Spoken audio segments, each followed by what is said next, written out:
जय हिंद दोस्तों। आज मैं बिहार स्पेशल का जो थ्योरी क्लास चल रहा था, इसमें बहुत ही इम्पोर्टेंट टॉपिक जिससे बहुत ही ज़्यादा सवाल आता है, उसको हम देखेंगे चंपारण सत्याग्रह। चंपारण सत्याग्रह को आज हम पढ़ेंगे इसके 2 पार्ट में। पार्ट 1 में देखेंगे किस तरह से चंपारण में नील की कृषि में किसानों की समस्या हुई। उसके बाद हम देखेंगे चंपारण सत्याग्रह में किस तरह से गांधी जी का आगमन हुआ।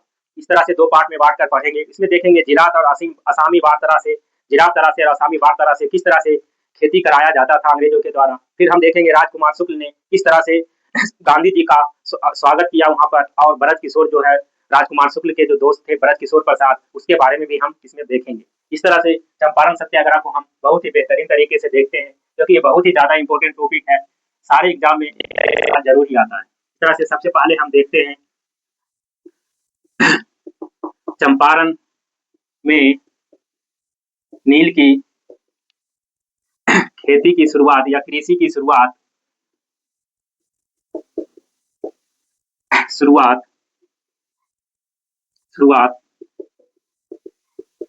बिहार के पश्चिम चंपारण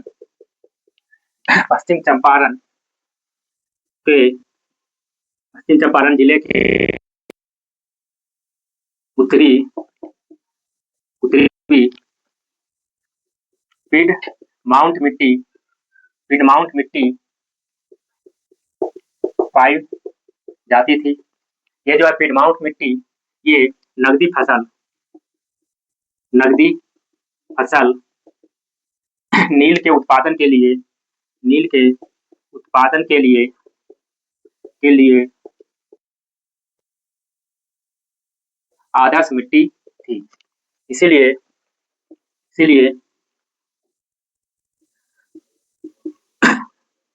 इसीलिए नीले गोरो अर्थात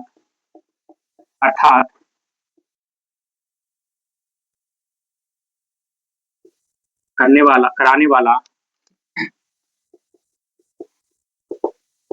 अंग्रेज व्यापारी जो नील की खेती करवाता था, उसे हम क्या वहाँ बोला जाता था, नीले गोरे। इस तरह से देखो, चंपारण में नील की खेती की शुरुआत बिहार के पश्चिम चंपारण के उत्तरी पूर्वी क्षेत्र में पिडमाउंट मिट्टी पाई जाती थी, वहां से शुरू हुआ था। इस पिडमाउंट जो मिट्टी होती है नकदी फसल के उत्पादन के लिए आदर्श मिट्टी होती है, तभी जो है नीलहे गोरे अर्थात वो क्या होता था, नील की खेती कराने वाले अंग्रेज व्यापारी होता था, उसे नीलहे गोरा बोला जाता था। अब देखो इसमें जो चंपारण सत्याग्रह है, चंपारण सत्याग्रह, इसको 2 पार्ट में बांटेंगे, पार्ट 1 और पार्ट 2। देखो पार्ट 1 में हम देखेंगे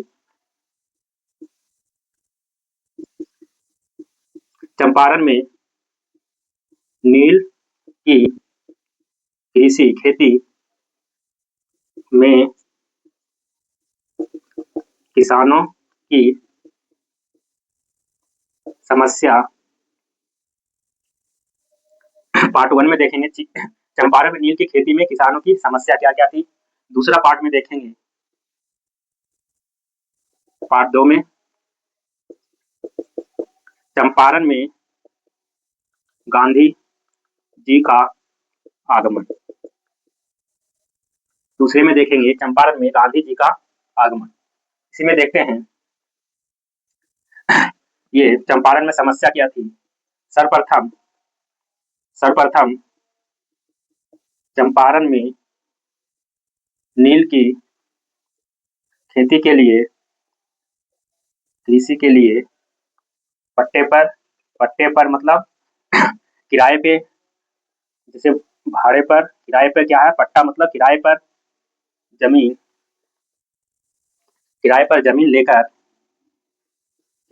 लेकर नील की कृषि की जाती थी। नील की कृषि शुरू किया गया। ठीक है, इसका विवरण हम देखते हैं किस तरह से है। देखो क्या हुआ, सर्वप्रथम चंपारण सत्याग्रह में मतलब सबसे पहले चंपारण नील की खेती के लिए किसानों की क्या क्या समस्या हुई। शुरुआत में तो उसकी खेत को किराए पे लिया और पट्टे पर लेकर, भाड़े पर लेकर उस जमीन पे क्या है, नील की कृषि शुरू कर दी गई। अब इसमें क्या क्या समस्या हुई आगे देखते हैं। एक बार देखो, चंपारण में नील की शुरुआत क्या है, पश्चिम चंपारण के उत्तरी पूर्वी में पिडमौर मिट्टी में की गई थी, क्योंकि ये जो मिट्टी होती थी नकदी फसल के लिए वह आदर्श मिट्टी होती थी, तभी जो यहाँ पर नील की खेती, नील जो है नकदी फसल है, नील की खेती शुरू की गई। नीलहे गोरे जो होता था, नील की खेती कराने वाला अंग्रेज व्यापारी होता था, वो नील की खेती करवाता था। इसमें पहले पार्ट में चंपारण में नील के किसानों की क्या-क्या समस्या हुई उसको हम देखते हैं आगे, बहुत ही देखते हैं। इसमें चंपारण में नील की कृषि की शुरुआत देखो देखेंगे, चंपारण में नील की कृषि की शुरुआत। देखो चंपारण में नील की कृषि की शुरुआत, देखो इसमें सबसे पहले 1813 ईस्वी में पहली नील कोठी बारा नामक स्थान पर स्थापित किया गया था। दूसरा देखते हैं, कोठी की स्थापना कर्नल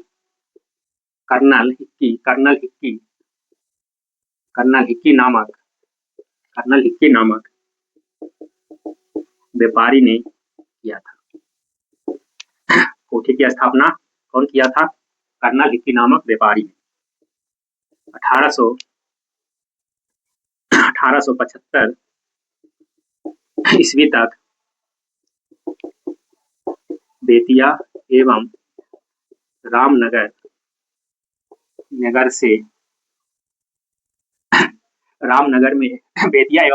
में सैकड़ों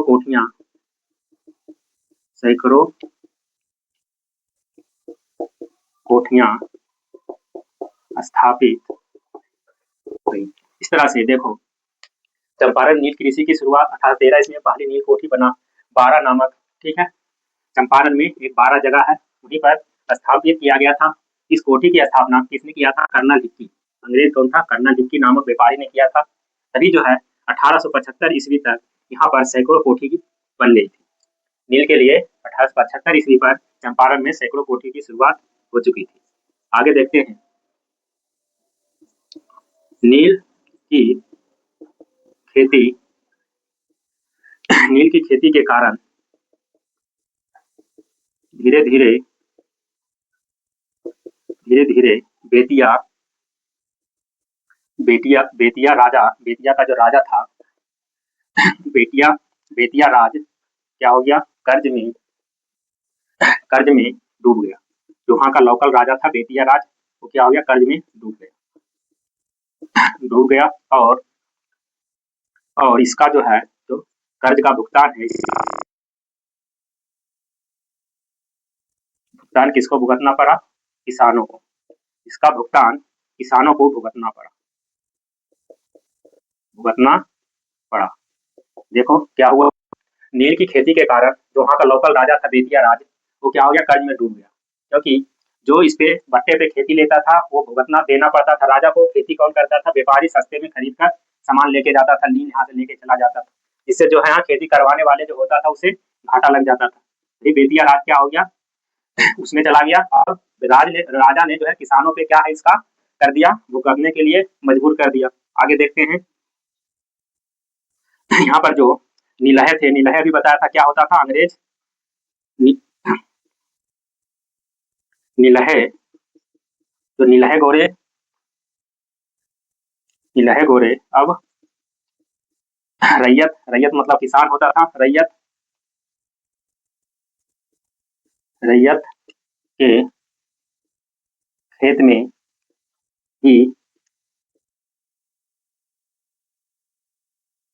खेती करवाने लगा था। देखो नीलहे गोरे जो था, जब राज कर्ज में चला गया तो रैयत जो है किसान जो होता था उसे खेत में ही क्या है खेती करवाने लगा किसान से ही। देखो अब इसका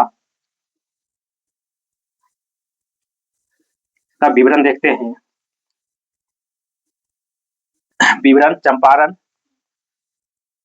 चंपारण में नील की खेती का प्रकार। देखो इसमें कितने तरह की नील की खेती किया जाता था।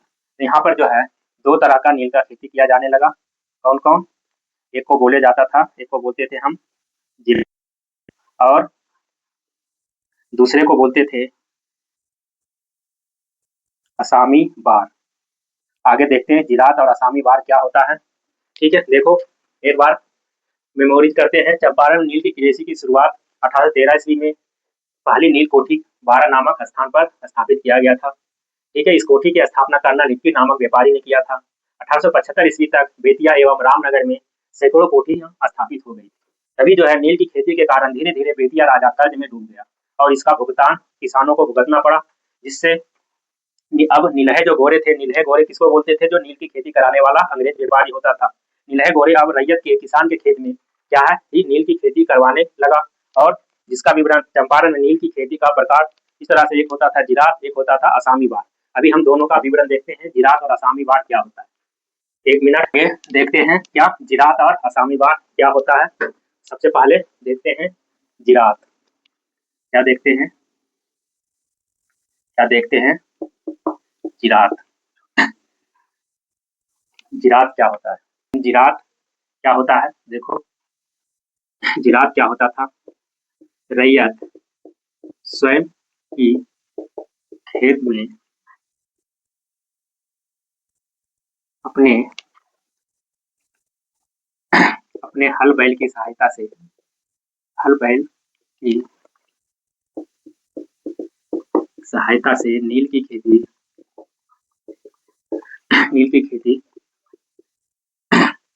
करते थे। एक कंट्रैक्टर के रूप में क्या है, रैयत स्वयं अपने खेत में क्या है नील की खेती करता था। नीलहे गोरे क्या करता था? उसे कॉन्ट्रैक्ट साइन करवा लेता था, इतना जो है खेत में तुम्हें नील की खेती करना है, उसे बोलते थे जिरात। दूसरा था असामी बार। असामी बार क्या था? देखो देखते हैं असामी बार क्या होता है। इसी को बोलते थे इस तरह से। देखो असामी बार में 3 तरह का होता था। एक 3 कटिया, मतलब 20 में से 3 पे, मतलब 20 कट्ठे में से 3 कटिया, उसी को 3 कटिया बोला जाता था। कुर्तोली पद्धति और खुशकी पद्धति। अब देखते हैं तीनों को। सबसे पहले 3 कटिया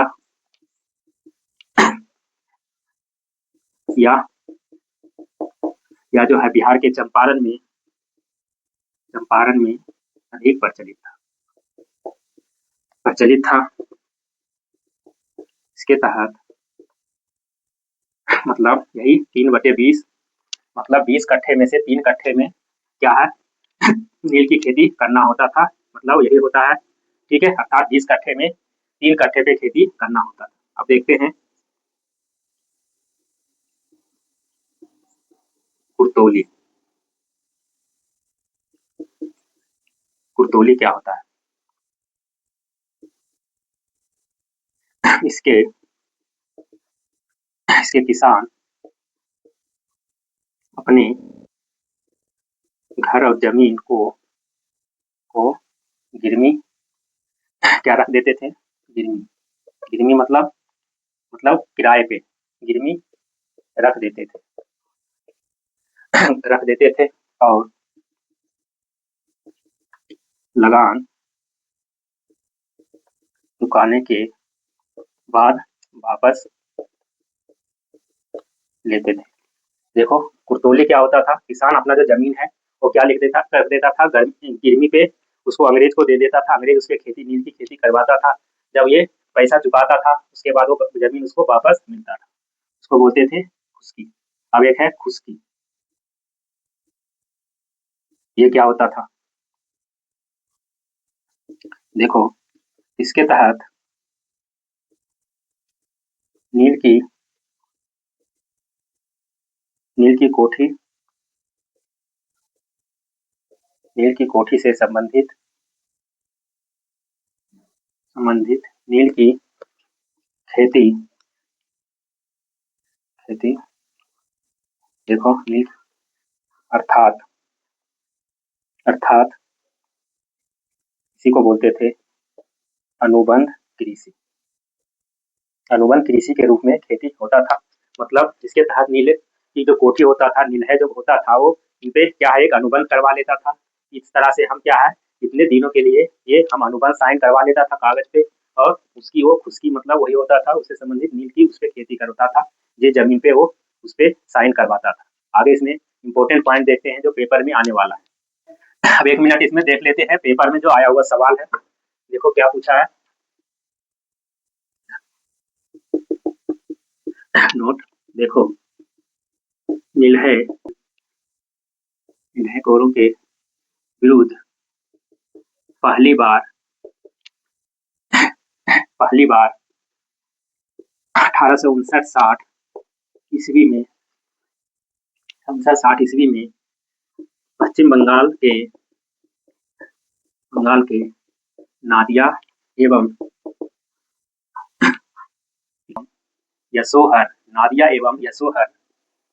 यशोहर में, तब पश्चिम बंगाल के नादिया में यशोहर जिले में दो था। एक कौन?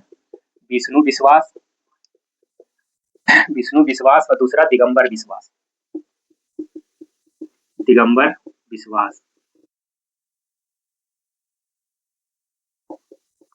नेतृत्व में क्या हुआ? सबसे पहले नील विद्रोह हुआ। ये क्वेश्चन पूछा हुआ है, नील विद्रोह हुआ। क्वेश्चन बहुत बार पूछा हुआ है। नीलहे गौरों के विरुद्ध पहली बार 1859-60 ईस्वी में पश्चिम बंगाल के नादिया एवं यशोहर जिले में, ठीक है, नादिया एवं यशोहर जिले में। और कौन? विष्णु विश्वास एवं दिगंबर विश्वास के नेतृत्व में नील विद्रोह हुआ। सबसे पहले नील विद्रोह कहाँ हुआ? पश्चिम बंगाल में, ठीक है। नादिया और यशोहर, दिगंबर विश्वास और, ठीक है, दिगंबर विश्वास और विष्णु। आगे देखते हैं। नील की समस्या के बारे में सर्वप्रथम हरिश्चंद्र 1860 ईस्वी में हरिश्चंद्र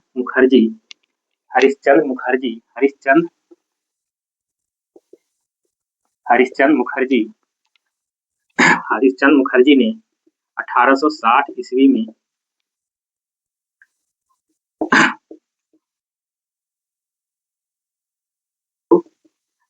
पेट्रियाट नामक समाचार पत्र में एक लेख प्रस्तुत किया।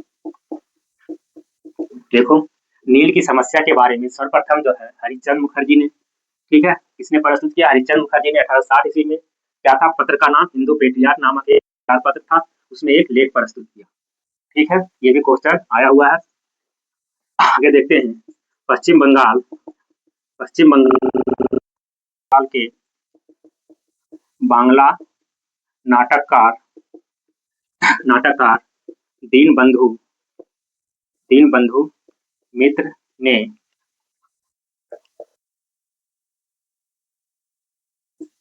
अपने बांग्ला नाटक नील दर्पण के माध्यम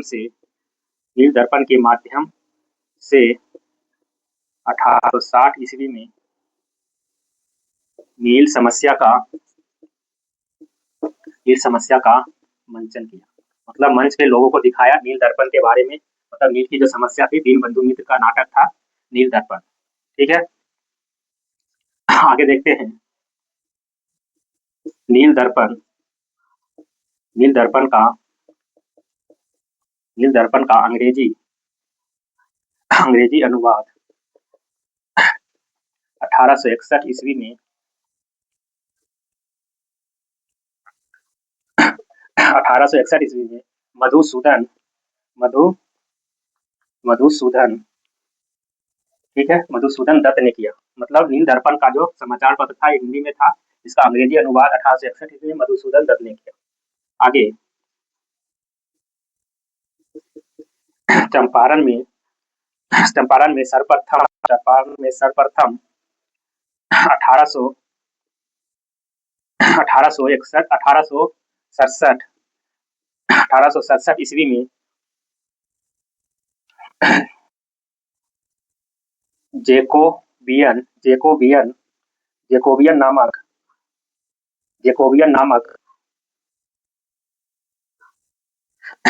नामक गांव के किसानों ने जो नीलहे गोरे थे, नीलहे गोरे का विरोध किया।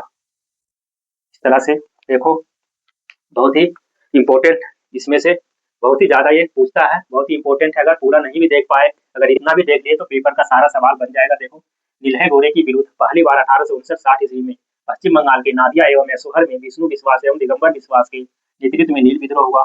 नील की समस्या के बारे में सर्वप्रथम हरिश्चंद्र मुखर्जी ने 1860 ईस्वी में हिंदू पेट्रियाट नामक समाचार पत्र में एक लेख प्रस्तुत किया था। पश्चिम बंगाल के बांग्ला नाटककार दीनबंधु मित्र ने अपने बांग्ला नाटक में नील दर्पण में के माध्यम से 1860 ईस्वी में नील समस्या का मंचन किया था। मंचन करना मतलब नाटक दिखाना, मंच पे मतलब उस तरह से। नील दर्पण का अंग्रेजी अनुवाद 1861 ईस्वी में मधुसूदन दत्त ने किया था। चंपारण में सर्वप्रथम 1867 ईस्वी में जेकोबियन नामक गांव में किसानों ने नीलहे घोड़े का विरोध किया। नीलहे घोड़े को बता दिया था क्या होता था, एक अंग्रेज व्यापारी होता था जो नील का खेती करवाता था। इस तरह से नीलहे घोड़ों का विरोध गांव में भी शुरू हो गया। इसके बाद बहुत ही इंपॉर्टेंट, भारत में देखेंगे किस तरह से बिहार में चंपारण सत्याग्रह में गांधी जी का आगमन हुआ। चंपारण में गांधी जी का आगमन को हम बेहतरीन तरीके से अब देखते हैं। आगे हैं चंपारण में गांधी जी का आगमन, क्या देखते हैं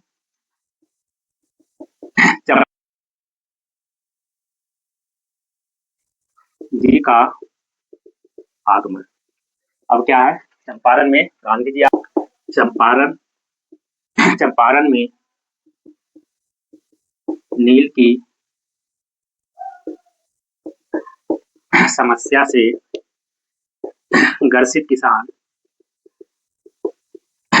किसानों की समय समय पर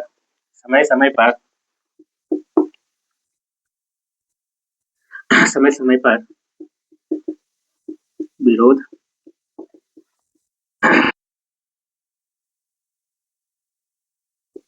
और इसका नेतृत्व पश्चिम चंपारण के स्थानीय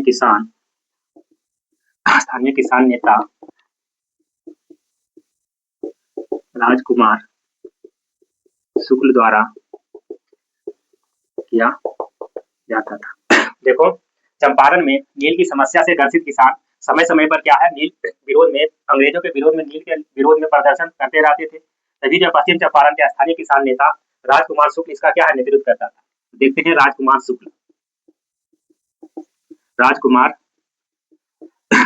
शुक्ल। देखो, इसके जो है राजकुमार शुक्ल के एक परम मित्र थे। राजकुमार के परम मित्र का नाम था ब्रज। ठीक है, इस तरह से राजकुमार शुक्ल के परम मित्र कौन थे, ब्रज किशोर प्रसाद। इसमें देखते हैं, देखो राजकुमार शुक्ल पश्चिम चंपारण के मुरली भराहवा गांव के निवासी थे। कहाँ के थे, पश्चिम चंपारण के मुरली भराहवा गांव के निवासी कौन थे, राजकुमार शुक्ल। ये किसान नेता थे और कांग्रेस से संबंधित, कांग्रेस से ये जुड़े हुए थे, कांग्रेस पार्टी से। ठीक है, किसान का मतलब जो है ये क्या बोलता है, राजकुमार शुक्ल का पत्र लेखन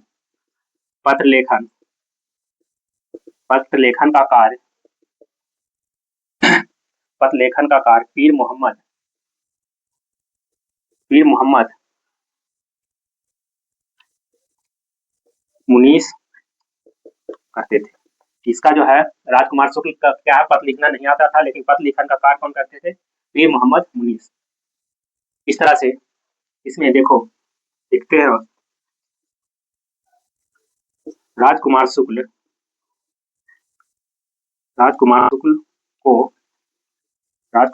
को किसान नेता के रूप में दिसंबर 1916 में लखनऊ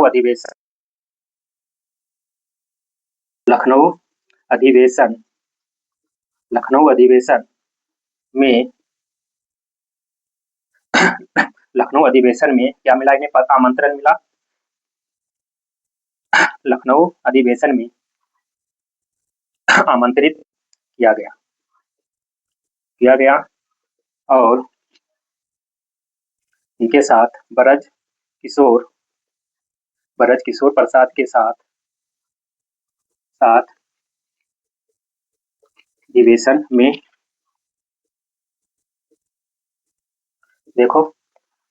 देखते हैं। राजकुमार शुक्ल क्या थे? पश्चिम चंपारण के मुरली फरावा गांव के निवासी थे, किसान नेता थे और कांग्रेस से ये संबंधित थे, कांग्रेस से जुड़े हुए थे।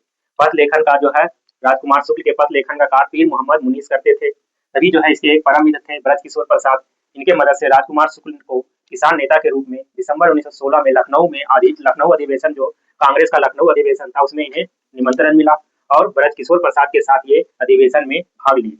आगे देखते हैं उसी समय इन्हें किस तरह से गांधी जी से मिलन हुआ और 1916 ईस्वी में जब लखनऊ अधिवेशन चल रहा था तभी राजकुमार शुक्ल ने चंपारण का जो नील समस्या था उसे लेकर सबसे पहले ब्रज किशोर प्रसाद के पास बाल गंगाधर तिलक के पास गए। बाल गंगाधर तिलक ने इस समस्या को लेकर राजकुमार शुक्ल को आदेश दिया कि गांधी जी से मिलकर इसकी क्या हो सकती है, समस्या का निदान हो सकती है। तभी जो है गांधी जी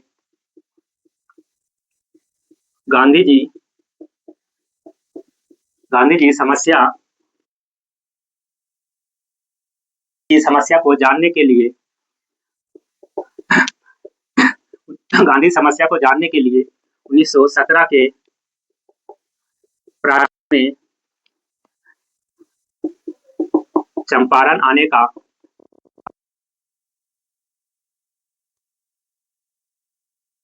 जब गांधी जी से बात हुई तो उन्होंने 1917 में क्या चंपारण आने का वादा क्या है, गांधी जी को समय समय पर याद दिलाते रहे। राजकुमार शुक्ल समय समय पर पत्र लिखकर चंपारण यात्रा के बारे में गांधी जी को याद दिलाते रहते थे। इसके जो है पत्र लेखन का कार्य, लेकिन पत्र लेखन का कार्य बताया था पीर मोहम्मद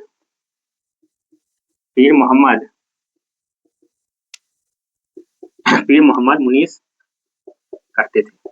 जो है राजकुमार शुक्ल के पत्र लेखन का कार्य कौन करते थे? पीर मोहम्मद मुनीस ये पत्र लिखकर देते थे और राजकुमार शुक्ल गांधी जी के पास भेजते थे। गांधी जी एवं पत्र के माध्यम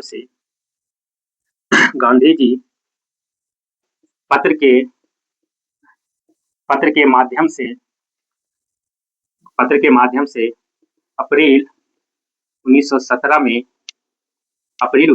में चंपारण आने की सूचना दी।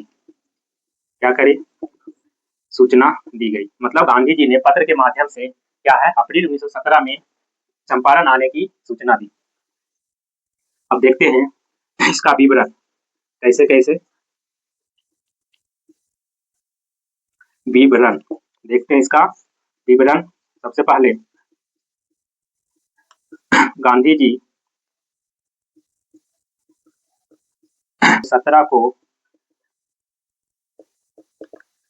4 अप्रैल 1917 को कलकत्ता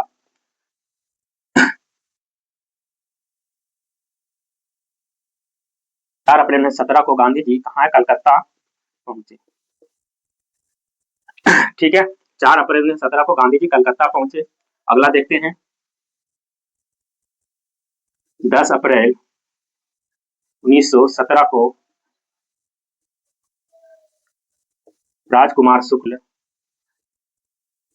के साथ पटना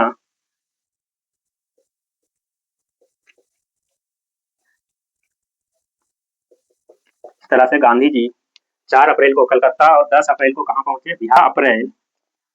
1917 को चंपारण पहुंचे।